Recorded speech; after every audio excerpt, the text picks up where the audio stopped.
Welcome back to Walking Away from Arcadia. I'm Victor, and Simon is with me. This is one of our off-cycle, while we're on hiatus episodes. I don't know exactly when this episode will be coming out. This is an early preview of our feelings on the By Night Studios beta slice of Changeling. It should be dropping right around the time the beta slice is released. The By Night Studios crew was gracious enough to let us take a look at it so that we could get our opinions out right away along with their release, which was great of them to do, and we really appreciate it. And we're going to kind of give our overview of the beta slice and everything that's included.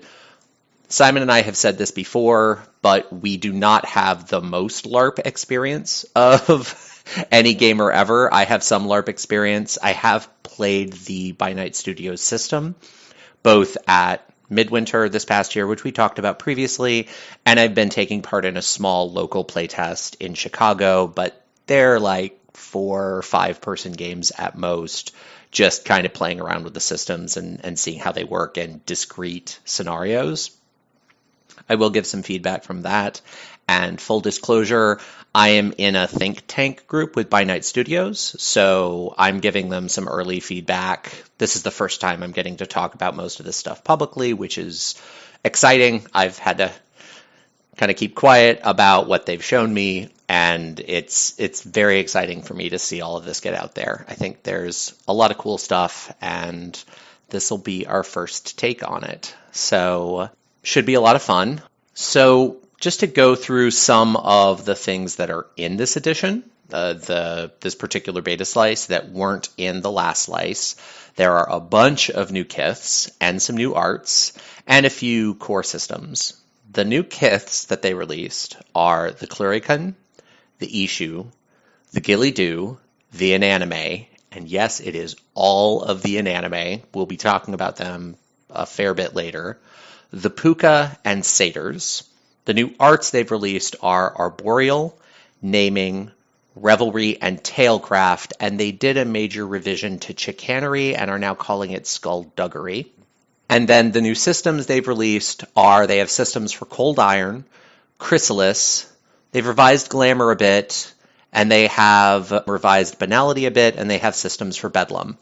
To be honest, we're not going to touch on everything here because that would be like a 3-hour episode. We're going to talk about some of the highlights and the things that really jumped out at us when we were going through the new content, the revised content, and just focus on some of the areas where there are the biggest changes, either from the alpha or from the tabletop source material that they're sort of branching off from. So I guess I will kick this over to Simon and just ask, what were some of the big things that jumped out at you when you were reading through this? Well, I did my standard reading from the first page to the last page thing, and I haven't gotten to the last page yet.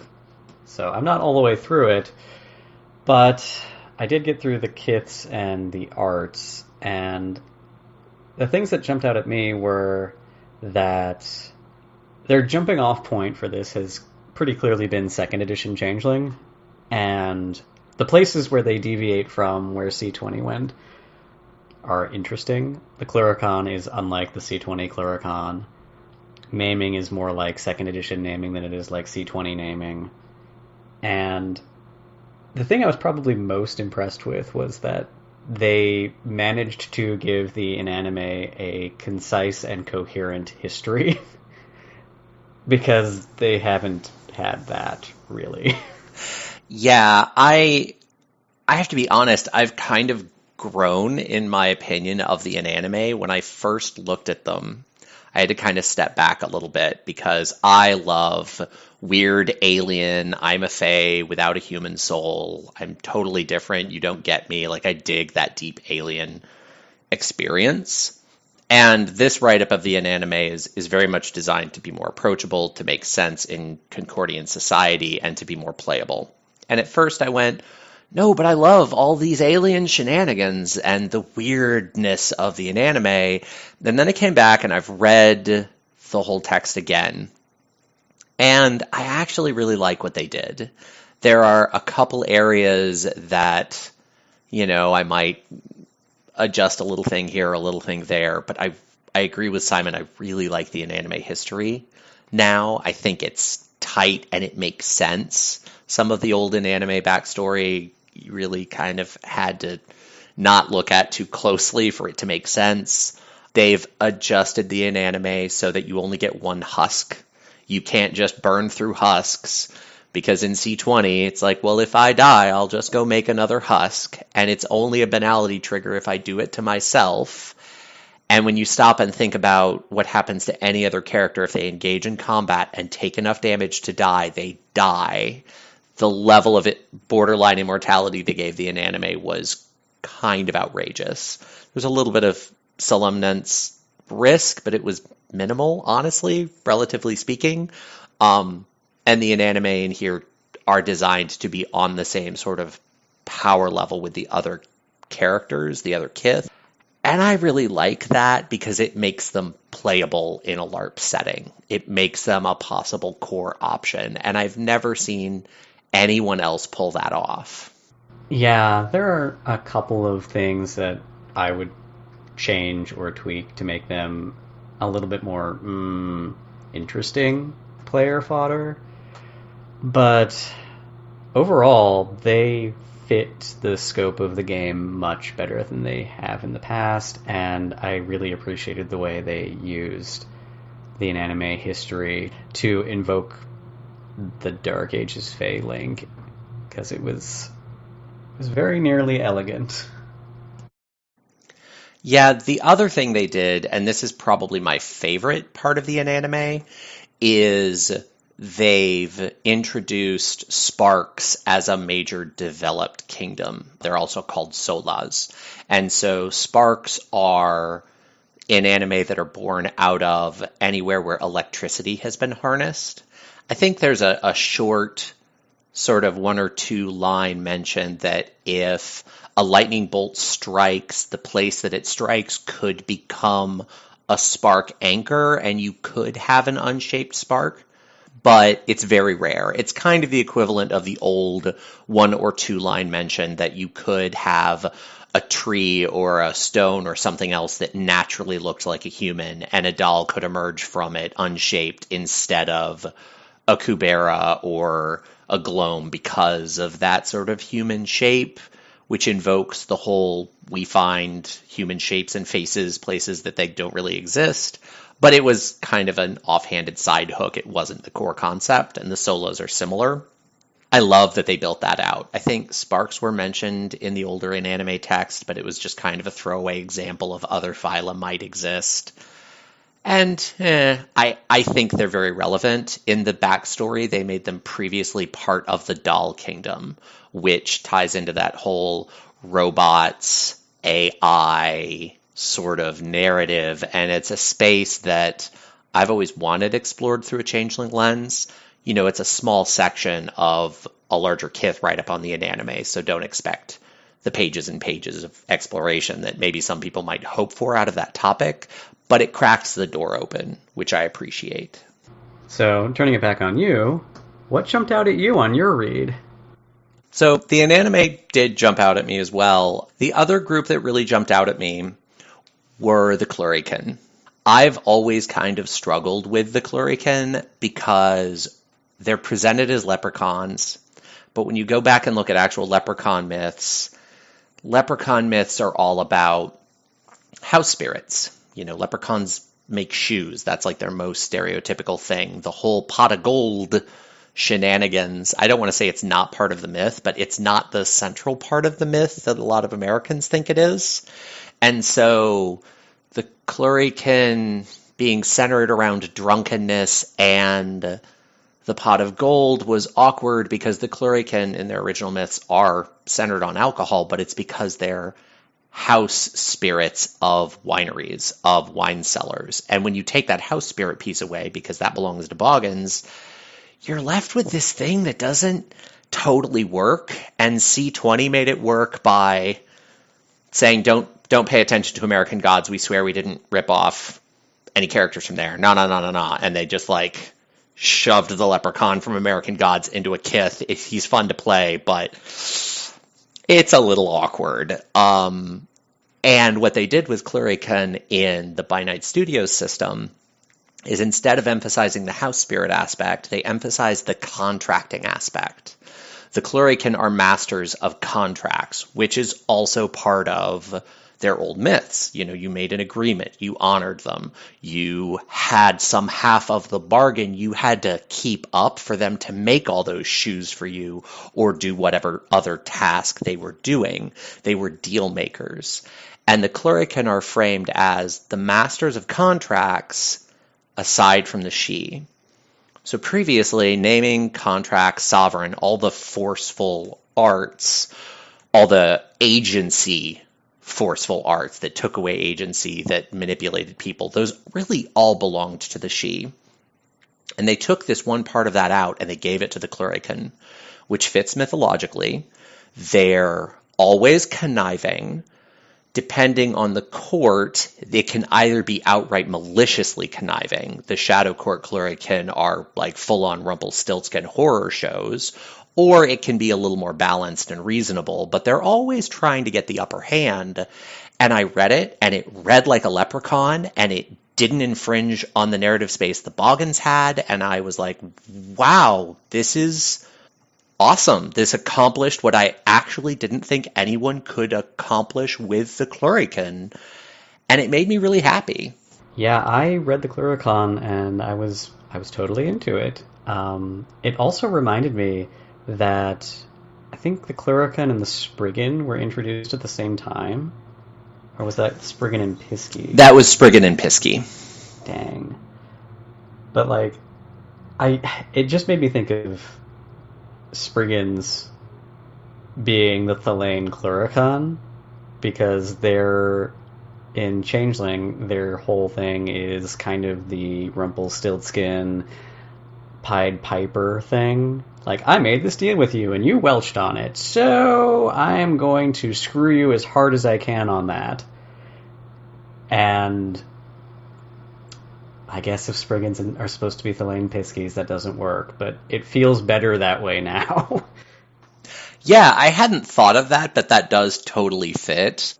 I mean, it's interesting when you talk about the Pied Piper or Rumpelstiltskin. I sort of think of the Pied Piper as a Seelie Clurican, because the Pied Piper showed up and he did exactly what he said he was going to do.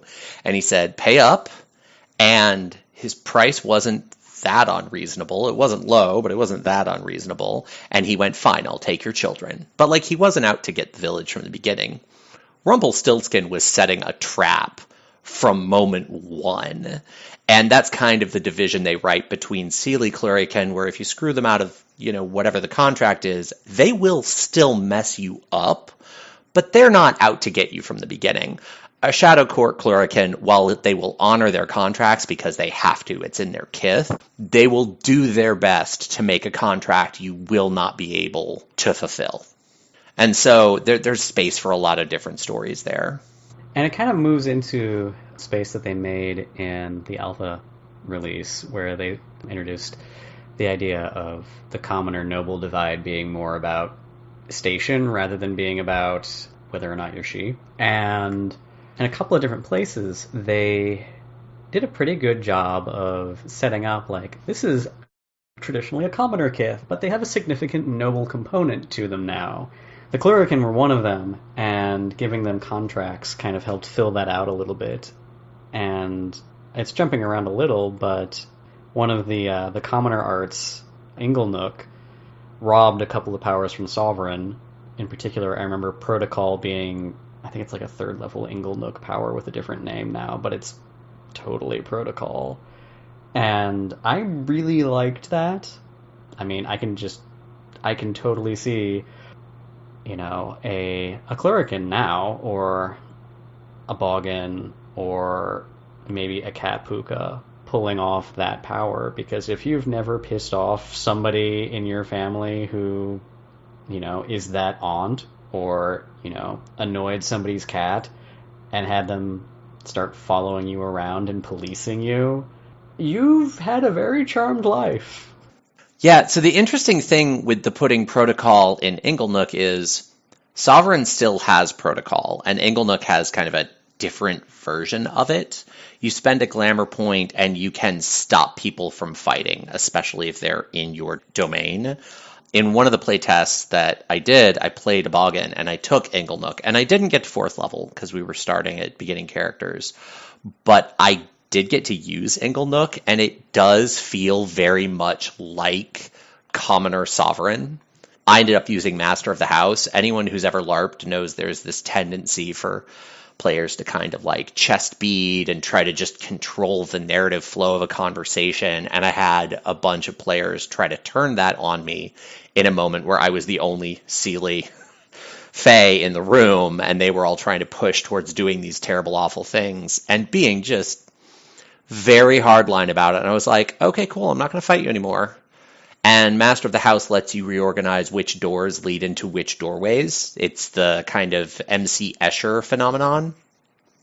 And I took the storyteller aside and I was like, look, every single door in this house is now going to redirect back into the house, all of them. And when they decide to go out and do these terrible things, which they are clearly going to do, and my character would not be all right with, I'm just going to sit on the couch and let them realize what's happened. And we're going to move on from there. And it just like stopped what they were trying to do in the scene. I didn't have to control everything. I didn't have to get into a social confrontation. I just stepped back and reorganized the playing field we were on and waited for the scene to play out the way I knew it would. And I loved being able to do that. And it felt very commoner. Like it wasn't the you're going to do what I say because I'm important. It felt more, I don't know, more approachable. Seelie. Yes, it was very Minnesota Seelie. The character I was playing was very in that spirit. But I like having a space for that. It's something I wish tabletop had more of, honestly. The other art change they did, introducing Arboreal, kind of fills that space too. It's weird because it feels like a stand-in for the Dryads art, but they don't get it.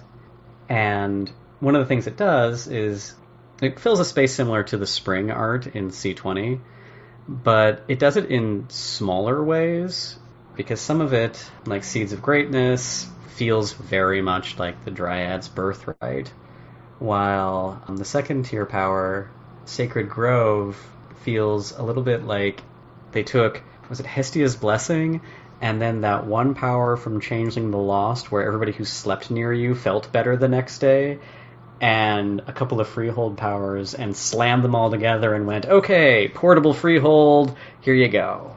And it's interesting who gets it, because it's the Gillidu, not the Dryads, but it feels very much like it's trying to fill that, this is a commoner power that looks a lot like what it was traditionally a noble thing, having a freehold.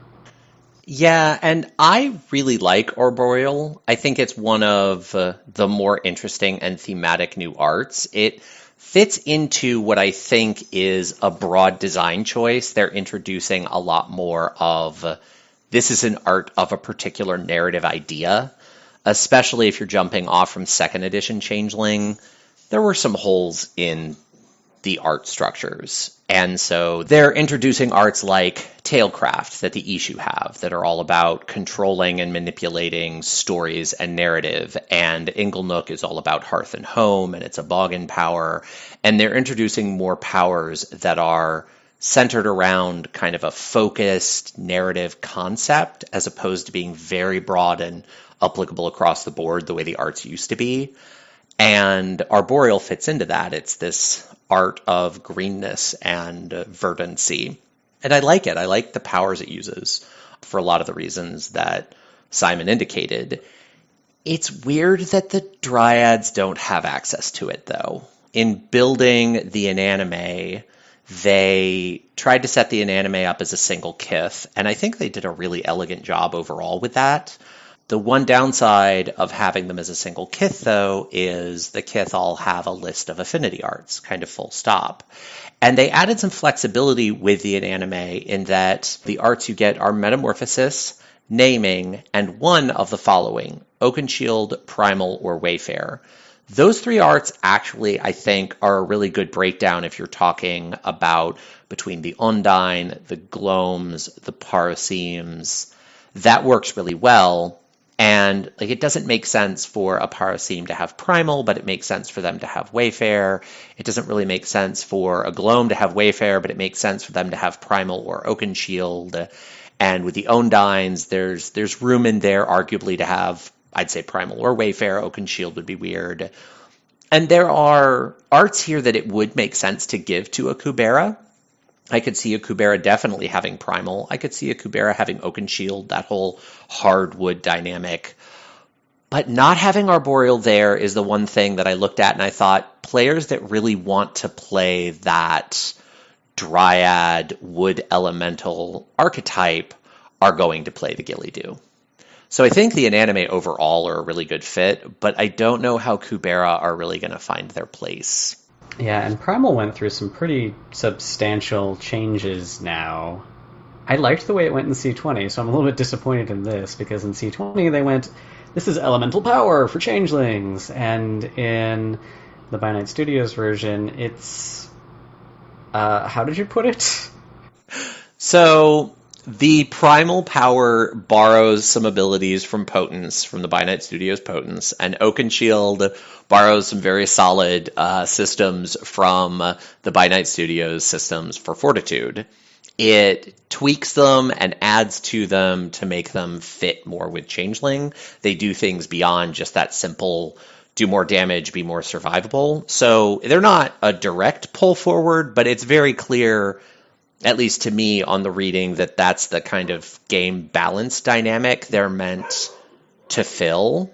And some of the stuff for Primal, like Will-O-Wisp and whatnot, I think I saw in some other arts. So it's not like the powers that made up Primal disappeared, but they used it to kind of fill in that damage dealing space in trying to build their game balance. Yeah, which makes giving the Inanimate Primal mean something a bit different than I would have hoped it would have.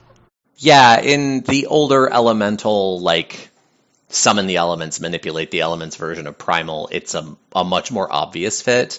I will say a lot of Primal is themed and explained narratively still in elemental terms.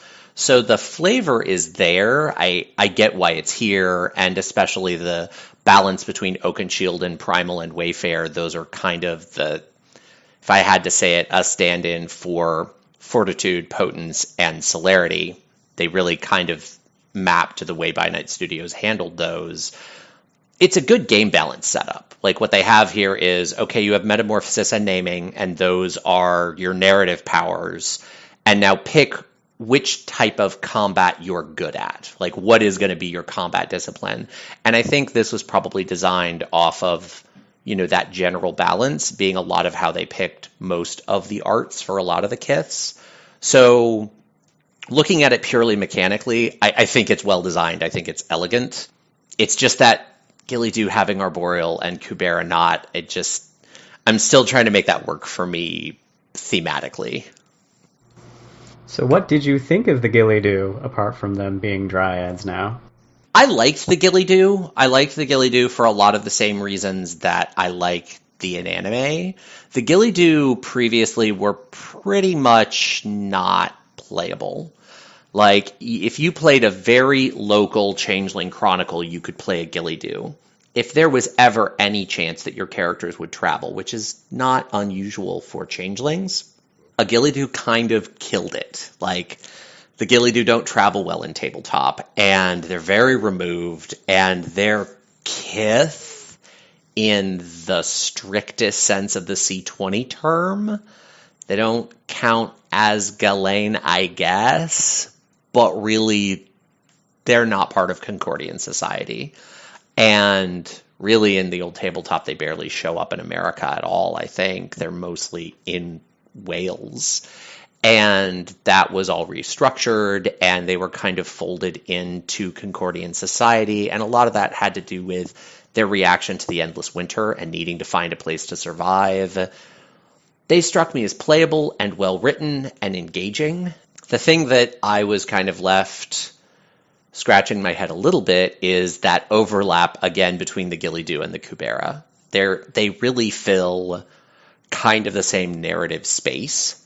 With the ties to the overall inanime history, I could kind of see the distinctness between the two of them in terms of they'd be wrapped up in very different politics, and that the Gilly-Doo are just kind of coming in and becoming part of this society they haven't been a part of and finding a place for themselves. And they're much more individualistic characters. Whereas if you played a Kubera, you're part of this whole secondary political infrastructure. The inanime are described as acting differently when they're among all inanime because they don't have to behave in a Kithane sort of way. And so I do see how they could each hold a space in the narrative, but speaking purely from an archetypical standpoint, there's a bit of overlap. I would say if you really just like full on want to play a really green man feeling character, you want to play a Gilly-Doo.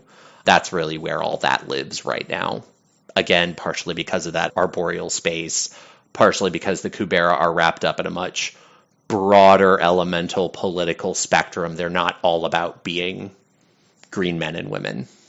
The other place the wilderness intrudes into the new By Night Studios Changeling slice is the way they've rewritten the puka. I know you had stronger feelings about that than I did, so I think I should leave that to you. So the puka are interesting, and full disclosure, the puka are one of the slices that when I was giving feedback in the think tank, I had very strong feelings about. And similar to the inanime, I read it and I gave my feedback and I stepped away from it and I came back when the beta slice came out and I reread them and I like them more. I went back and compared and they didn't make major changes, but they made a few tweaks and I think the puka are in a pretty good space. I love the puka in Tabletop Changeling.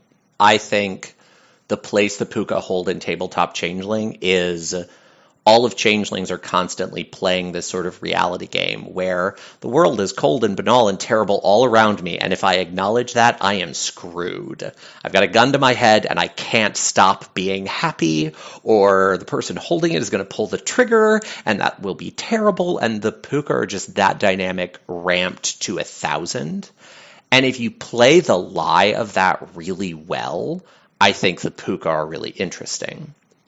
So stepping back from that, though, you're never going to get that much multi-layered lie upon lie upon lie flavor out of a group in a big open game setting. Most people are going to pick something up and play the surface of it, and that's always been a problem with the puka. I have talked to so many people who prior to the By Night Studios system hated Changeling the Dreaming LARP because they had a bad experience with a bad puka player. I mean, I've heard that story so many times. And so the puka narrative that the By Night Studios slice goes with is after the shattering, the puka all buried themselves in their dream burrows, which that's from the old Kith book.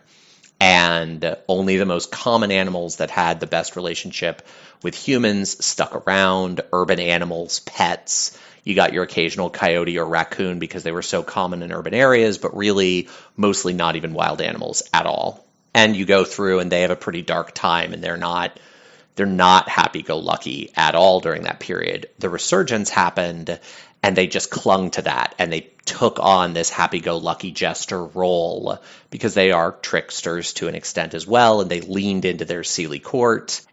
And that was all well and good, and then the Endless Winter hit, a second shattering, if you will. BNS doesn't use that term, but like the idea kind of fits. The Sheol disappear, banality washes over the world again. It's very similar. And the puka, by and large, go, we're not doing this anymore. We can't do this anymore. No, we're not playing the fool. That was a terrible mistake. Things weren't better, and we're not deluding ourselves. We're done with this. And the way they kind of explained all of it happening is they tie the puka very strongly to fate. They turned the puka into oracles, but not good oracles. And by not good oracles, I mean the puka see every possible future. They see all these lines of fate, like going into the future from where they're standing at, all the different things that could happen. They have no idea which of those visions are more likely. They are all legitimate possibilities, but they don't know which one's really going to happen. And they basically can't keep track of it all. And so their lies are sort of born out of their constantly speaking to a truth that will probably never manifest. And they don't know that. They don't get it. That would be such a hard concept to play, but I love that lens, that idea of the puka.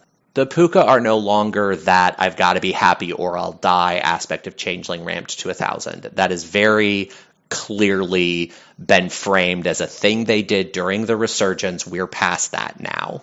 And I understand why they've done that, because I've seen the way people play puka. I've dealt with it in a tabletop game. We killed that puka. Everyone in that chronicle with me turned and did unanimous player death because we just couldn't play with that character in our group anymore. It was that bad. And the stories I've heard from LARP are even worse. So while I love the idea of the puka narratively, and if you dig all the way into the 20th level of what's really going on with them in tabletop, I think they're fascinating. I think the redesign in the By Night Studios slice is probably the best thing they could have done with them in terms of making a dynamic LARP product that will promote play that everyone will be happy with in a big group game. It's a lot of holding multiple ideas at once that I have to juggle when I think about the puka. I'm feeling very attacked right now. So while What? you're talking about that, I looked. Oh my god, killing pukas? Ugh. They're the one I play. We took the banality for that death very happily. Oh, my poor Garu spy puka. He made so many friends. Maybe your puka player was just a little damaged. While you were talking about that, though, I pulled it up and I'm looking at it right now, and all their framing is about having that unfortunate quantum view of fate. They don't get soothsay. What's up with that? Soothsay would let them know what's actually going to happen. I mean, I think part of it is Soothsay would collapse all of that into an actual idea of what's coming. And I think it makes sense to not give them Soothsay, because then the entire narrative of I'm overwhelmed with information and I can't actually do anything with it wouldn't really work. But without Soothsay, they don't actually have a mechanism for receiving any information about the future. They don't, and that might be something that they get feedback on during playtesting. I think it's really just meant to be narrative. I think it's just meant to be part of their dream that they can use for flavor. It's not supposed to be a systematic benefit. You are right, though. That is a little bit weird. I mean, worst case scenario, I guess they could rewrite their flaw slightly to be more like, what was it called? There's a mage flaw where once per session you make a prediction about something bad that's going to happen, and then it does. Bard's Tongue. They could rewrite it a little bit to be more like that. Yeah, Bard's Tongue. Bard's Tongue frustrates me so much. That's actually not a mage flaw. It's in all the games. And I've had so many people take it when I'm running games, and I'm like, but I don't want to keep track of that flaw. I'll give you a freebie point to get rid of it. So that would be its own sort of misery in a game of 100 at a big convention. But I agree with you from a flavor standpoint. Yeah, it's just a little bit weird that they get Metamorphosis, It's Not Chicanery, and Wayfair when they're built entirely around fate. Yeah, it's true. So, as you mentioned, It's Not Chicanery. That's another, more a narrative change than a systematic change. But they changed chicanery into skullduggery. It's basically framed as an in the endless winter, some of the less reputable fae, thieves, assassins, etc., who grew out of, I'd say, the desperation of the new period of banality, took chicanery and twisted it into something a bit more ruthless, but still rooted in the same kind of activity. The first 3 levels are identical, but 4 and 5 changed. I think you read a little bit more into those powers than I did. I don't know. What are your thoughts on that change? If we are going to ignore the old canon explanation for how chicanery worked and how it came to be, okay, let's just leave that alone. And yeah, skullduggery is fine. But the construction of skullduggery, at least in its current form, it's all wrapped around the Shadow Court, and then it being like an arms race, and once you let the genie of any weapon out of the bottle, everybody else is going to figure it out eventually, and we're at a point now where everybody has figured it out, so everybody uses skullduggery instead of chicanery. And the first 3 levels of it are pretty much identical to chicanery. The 4th and 5th look like they give you a sneak attack power, and the 5th one lets you debuff somebody's dodge ability, basically. And there are a lot of little critiques I can make, like, okay, we've got this art that's supposed to have originated with the Shadow Court. Maybe we don't open it with a quote from Martin Luther King Jr., and, it doesn't really line up with the old canon line for how chicanery worked, but mechanically it's solid. It's just a lot of little things together that leave me scratching my head. I mean, so when I read it, and the 2 kiths they've given it to, the Cluricon and the Puka, are both described as having moved pretty heavily into the Shadow Court. When the Endless Winter hit, basically the second Shattering again, the Puka especially got cynical and bitter. And similar things happened to the Cluricon, although I got the feeling they were maybe a little more inclined to Shadow Court sort of activities before all of that happened.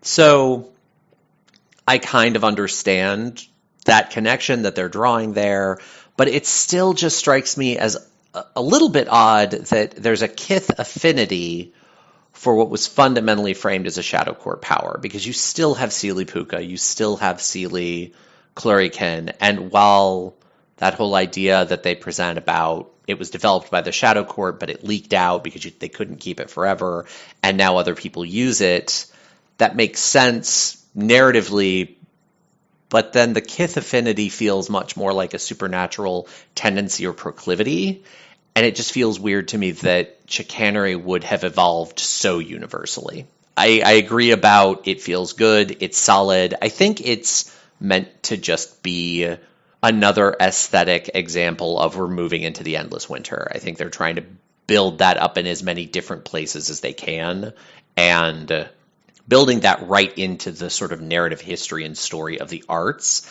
I do think is kind of interesting. They've done more with the history of the arts than I remember the old tabletop game doing, with the exception of maybe the stuff that the She brought back.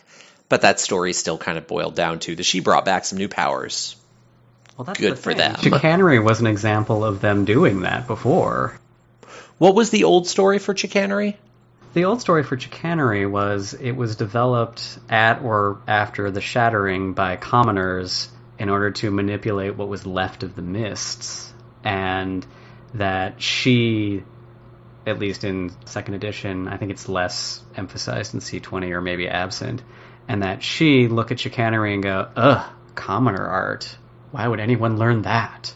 So it had a pretty solid history to it before. Yeah, I do remember that now. I feel like they actually could do something interesting with making it more mutable because it was created in the Autumn World.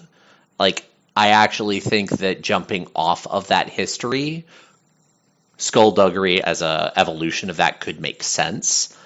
That's not in there now, but also Beta Slice, early edition. Seeing something that is so strongly tied to the Shadow Court, it was a little weird to see the Martin Luther King Jr. quote at the beginning of that write-up. So, yeah, I don't know if that will stay. The quote itself is a good match, but it is a weird connection given how the Shadow Court is framed in the game, though. One of the other arts they added in with this slice is Tailcraft, and it's It's the first time I've seen it, and I have very conflicted feelings about it because it is thematically, it's everything I've ever wanted from an art in Changeling. It punches all of the buttons I'm looking for what Fey magic should look like. And then on the other hand, it doesn't need a nerf bat, it needs a nerf genocide. It's just way too powerful. Yeah, I love Tailcraft. I think Tailcraft is fantastic, but you are not wrong about the power level. It starts out, kind of interesting, and the whole idea behind Tailcraft, I'm pretty sure the only kith who have it as a default are the Ishu. It ties into their whole role as storytellers. And it really taps that shaping combat narrative as attack, controlling someone else's story. And again, like Simon says, it's everything I've ever wanted fairy magic to be. And so I love it. And it starts out with powers like dim the lights, and you can control the mood in the room, sort of like working over an audience for a performance and then setting the stage. And it lets you do subtle illusions and, again, manipulate what's going on in an area. And then it goes into plot twist, and you can narrate a particular change to your environment. If you succeed in a static challenge, the change immediately happens. That's a third level power. From stage left, you spend a point of glamour and a standard action to give a grand introduction to a character you describe. As you speak, your words create an illusion of that character who enters from, in quotes, off stage, i.e. the nearest feasible point of ingress, and can act on the next turn on your initiative. As soon as you start folding in realms and other things, this gets really powerful. And then 5th level is full-on shaping combat. I won't go into detail, it is shaping combat. You get to rewrite someone's personality temporarily. You can't, unilaterally change their character for all time. It's so very cool, and it's what I imagine, Fae basing their battles with each other on. But I'm also really curious to see how it plays out with a real game and real players. It's such a cool power. And I hope in application it's not as abusable as it reads, because it reads as awesome and dangerous to game stability. Yeah, even pairing it with some of the realms, pairing it with nature, Enter from Stage Left and Scheherazad's Revenge, you could emulate some of the other powers in Changeling really easily. Enter from Stage Left, you can just create items you didn't have with nature. Or with Scheherazad's Revenge, you could probably give an item a fate or a mission that it's meant to fulfill. And it's just bonkers way too powerful. I mean, it's also one of those things where they have a system for resisting arts with banality. It's a beta slice. It's a first stab at something that is really pretty daring. I'm honestly excited to see how this art evolves through playtesting. I have a suspicion that the final version that gets published will be brought down a notch or two in power, or at least have some very specific limitations on the framing it can be used in, but I honestly hope it doesn't change that much. I love the concept of it. This is the sort of art that honestly, once this is done, I could see someone writing tabletop versions of this and some of the other arts and dropping them on the ST Vault, just because I do think it could make the game a lot more rich in a tabletop setting. I think by the time the book comes out that this will be brought down in power a little bit. So the last thing that we wanted to talk about are some of the main systems. So the systems that they introduced were Cold Iron, which is pretty quick. We're not really going to dive too far into that. Cold Iron works about the way you'd expect it to. it does aggravated damage. It's anathema for the Fae to be around. They did some really interesting things with making a big deal out of the fact that you really just can't use cold iron easily. Something like the Knight of Iron Knives becomes a bigger deal in the context of these rules. If you somehow are able to take a cold iron weapon and wrap it up safely, you have to spend a full standard action to get it out. You don't get the quick unsheath action. They built some system into that I've never seen before, and I liked. It all makes sense, kind of move forward. One of the things we wanted to talk about was banality and bedlam. The banality system hasn't changed much really from the alpha, but they've introduced a bedlam system, and it's very high level. There are 5 levels of bedlam, and when you do certain things, you can get pushed into a further level. It's not anything like Nightmare in C20. It's also not anything like if you let your willpower plus banality get too much higher than your glamour plus willpower, maybe it was, like the whole balancing your stats thing from 2nd edition. It's nothing like that. It's more of a morality system. What's interesting is you have a bedlam morality system where it's don't get too much glamour in one scene, don't go wandering into a freehold or the dreaming and stay there.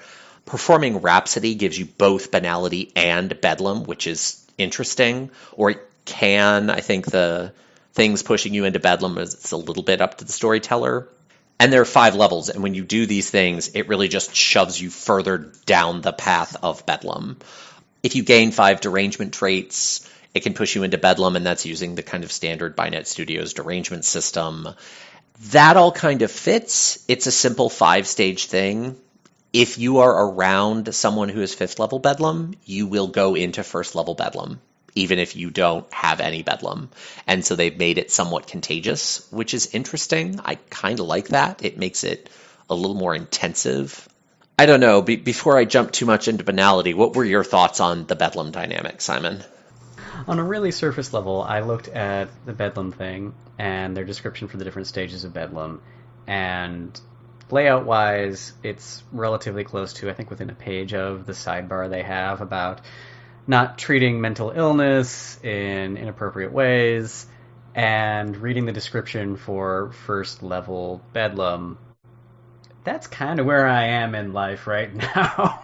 So I'm not quite sure they're succeeding at handling the topic of mental illness in a way that doesn't stigmatize people. Let's put it that way. Especially linking the number of derangements you have to how far along into bedlam you are seems not exactly flippant, but it attaches a negative mechanical consequence to players' characters having mental illness beyond just, having to live with mental illness, which is an odd tone for me, and maybe I'm being a little too sensitive. I mean, I think part of the problem there is that's what bedlam is. I mean, bedlam has always been expressed as a systematic dive into insanity, and what insanity is, our idea of mental illness has changed so much since these concepts were originally written down. I mean, at least in terms of popular cultural understanding. I would argue most of the people I know who were involved in psychiatric work back in the 90s maybe didn't have as much nuanced understanding as they have now. They were much closer to that than people give the 90s credit for. The difference is it's more common knowledge now about that nuance. And, things like the Malkavians and a core concept like bedlam, I don't really know how to handle bedlam, to be honest. I prefer to run bedlam as the dreaming, running in and overwhelming and manifesting nightmare, chimera, and nervosa, and actually you becoming a font of uncontrollable dreaming energy. That's the way I tend to treat it at my table. But that doesn't really work in a LARP, and realistically, in terms of trying to express the canon, that's not really how it's written. So, Yeah, you run into it. If they really have to have Bedlam be fairy madness, just be specific about that. Make it its own thing, I think is what I would say. Like, it's not this collection of human illnesses. It's its own thing. It has discrete qualities to it that maybe resemble bits of things that are real, but taken together don't directly invoke any individual condition or illness. yeah, and I think that also gets back to the derangement traits are a core part of the By Night Studios system. Why are we still calling them derangements? I mean, that's just a broader systematic thing. I don't love the idea of derangements. I've seen a lot of conversations in various World of Darkness forums about, this 20th anniversary has them, this 20th anniversary doesn't have them. They should or shouldn't be there. There's a lot of back and forth on if they belong in games anymore. I kind of land on the side of I'd rather there not be derangements in the game, but there are in the context of this broader system, and they are used by a bunch of organizations now. So, yeah, I don't really know quite how to parse that out. Overall, most of the stuff in the Bedlam chart, aside from the derangements, though, I do kind of like. Things like spending glamour when your willpower is exhausted, I think is a fascinating idea of you're tapping into the dreaming when you don't have a ground. Gaining more than 5 points of glamour in a single scene, pushing you over the edge. I think that's really interesting. They have some other ones like grieving the loss of a motley mate or loved one that I wouldn't have thought of as Bedlam, and I kind of need to spend some more time with that narrative space, but I could see some stories that could grow from that. Most of these Bedlam triggers I do like. The derangement piece is awkward. It is weird. On the flip side of the morality system, there's banality. And the banality triggers are pretty straightforward. They do use banality triggers, which is the language from C20. And the thing that's different is it isn't a test. You don't have a chance to resist banality, or temporary banality is called ennui. It's just if you do these things and they're tiered, you will get so much ennui. And a lot of it's standard. Spending time in a building or place with high banality rating, they're very clear about location banality. That's a minor trigger. Battling a creature with high banality, such as an autumn person or Dantaine. Then you go up and you gain more for destroying a treasure, or drinking the blood of a vampire as a banality trigger, which makes a certain amount of sense. Then as you get really high in the chart, though, it starts to feel a lot more like, I'd say, mainstream morality system. Inflicting chimerical death upon another changeling has always been a banality trigger, but that gives you 3 points of ennui. 5 points is the cutoff for turning into a permanent banality. It's not 10. And so that turns into a much more severe penalty. And then at 5, there are a series of triggers that will just give you 5 ennui. So it's giving you a permanent banality. And one of them is destroying another sentient creature. So any kind of killing is permanent banality in this system. And I suspect that's a reflection of the morality system they did for Vampire and Werewolf. And I think that's probably in place to very strongly discourage casual PC death. I've heard a lot of stories about someone is in an org and they come traveling in from another city, and everyone locally goes, ha ha ha, someone we can kill without repercussions because they don't live here and I don't have to deal with it. And they get their jollies out killing someone else's PC. I've heard enough of those stories that I suspect this is here to manage those dynamics. It still feels weird for that to be a banality trigger for, say, a red cap or even a slua. It just feels more like a humanity item than a banality item. And they also have experiencing chimerical death as, bam, permanent banality. And again, chimerical death has been harsh previously, but that is a definite ramp up of its impact on your character. So I don't know, what were your thoughts, Simon, when you looked through the banality triggers?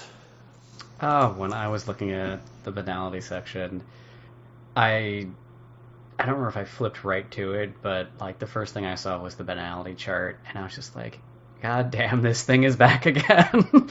Because I just don't like it. I get why it's there, like, I get the need of it. It's just so many of the points are so arguable, you know? Ugh.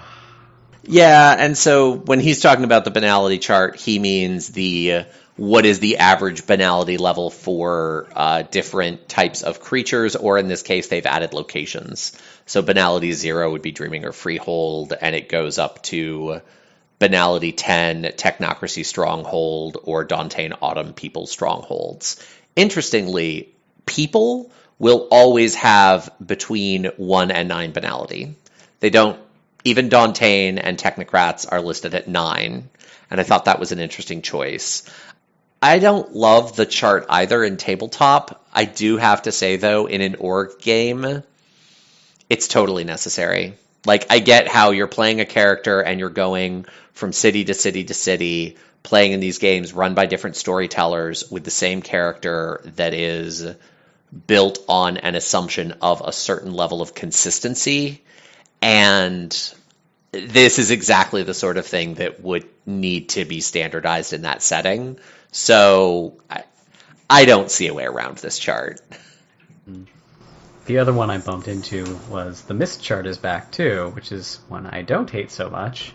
And the thing I thought was interesting about it was that they jumped what used to be the banality 10 Mist's forgetting consequence from banality 10 down to banality 7. So enchanting mortals and interacting with them while in weird state behaves a little bit differently and a little bit more harshly. And, you know, based on the setting, it makes sense to do that. I just thought it was interesting that they truncate almost exactly as much as they added to the stages of Bedlam. I think that really matches, like you said, in terms of setting with the Endless Winter. I also have had conversations with people who are like, no, the Mists aren't that big a deal. People will remember, doing these things. And I'm just sitting here thinking that doesn't make any sense. And I went back and I looked at the chart and I thought, I see why they're interpreting this way. There's a lot of, when that happens, people look at that person and they call them crazy. That's how this plays out in the real world, that was being very willfully, that wasn't always being taken into account. So I also think some of pulling this down a little bit is the old chart in terms of the 8, 9, 10 boundary. Having your average banality human see something from the Mists and retain it doesn't actually match with how it's described in most of the narratives. Well, that's the thing, too, is like, you have to have banality 3 or less to have a memory you remember clearly enough and confidently enough to describe as truth. There aren't a whole lot of humans who have a banality of 3. No, like toddlers. Yeah, and like at 4 and above, you're convinced maybe something like that kind of happened when I was asleep or drunk. Like, it's not that much more forgiving in tabletop. It's just the upper tier cutoff has fallen down a little bit. And I just don't understand those conversations. Like, the Mists won't clean this up. Yes, it will. Yeah, so I think also this falls into in a great big huge game, less complexity is easier to manage. And, I think the leeway of those upper levels and wanting to have some ramification grow out of, well, they remember a little and they become obsessed with it. Those could be interesting stories in tabletop. But in a LARP setting, there's a certain cutoff. Totally. Yeah, there's like a certain cutoff where you're like, it was a cop. He's not going to remember. And you just want to move on with the story. Yeah, you need to have that cutoff for the player who totally isn't me. Who would be like, yeah, so I actually want that negative consequence. Can we do that like right now with no planning? Yeah, no, that's not you at all. Yeah, I mean, I would say the wrap up on the systems overall, there are a couple things like the derangements and the including death, like killing as a permanent banality that are a little weird. Overall, though, I like the setup. Even the banality chart is a lot more reasonable than the old banality chart. The old second edition banality chart cast other supernaturals almost always with very high banality. Wraiths are now 5, werewolves are 6. I would argue Homage should have a higher banality than Lupus, but, you know, I mean, that's really going to be up to the storyteller anyway. And these are ballparks. Any storyteller can say, well, this particular example of vampire, werewolf, etc. is less banal than the average, but it gives storytellers a starting point, and it's not as brutal as the old chart. Overall, it seems solid. Jumping back just a little bit, I remember reading the Cold Iron thing, and the little sidebar about carefully carrying cold iron at 6 inches from your body or extensively wrapped in something really reminded me of the Chrome born by Mercedes Lackey, because she totally did the same thing. In the cosmology of the world, cold iron, which was anything made of steel, honestly, but in the cosmology of the world, anything made from cold iron could be shielded from hurting the Fae, either through magical shielding applied by human mages who are immune to cold iron, or by wrapping it extensively in something else that provided a dispersal or shielding effect. And it was one of those interesting things because it was well known by everybody in the books, and only people who thought like humans ever took it to their advantage. So, really, overall, I think this is a pretty solid release of the game. You know, couple little things here and there that I hope continue to get refined, but I do think it is a lot better than the alpha, far more comprehensive options than the alpha. The other thing I will say, just reading through this, that really jumped out at me, even as primarily a tabletop player, although I have been LARPing a little bit recently, I would still buy this when it comes out. Especially the alternate takes on the kith would be entirely useful in a tabletop game if you wanted to pull in a faction of Puka that have taken the views of the Puka in the By Night Studios system, or this kind of alternate history for the inanime, or especially like the alternate take for the Clurican. I'm probably going to run the Clurican like this forever. So even if you're a tabletop player, consider downloading these slices and sending in feedback, and consider buying the book when it kickstarts or when it comes out. I think there's a lot here that's just useful as potential hooks and alternate approaches to Changeling overall. As long as you're okay with some alternate universe and varied takes on the canon, which I like, I think it's just a really roundabout, interesting product. That's our take on the beta slice of the By Night Studios Changeling the Dreaming LARP system, and you should go out to DriveThruRPG and look it up and download it and take a look at it. And if you follow By Night Studios on Facebook or go to their website, you can find out more information about it. We will include those links in the text write-up for the episode.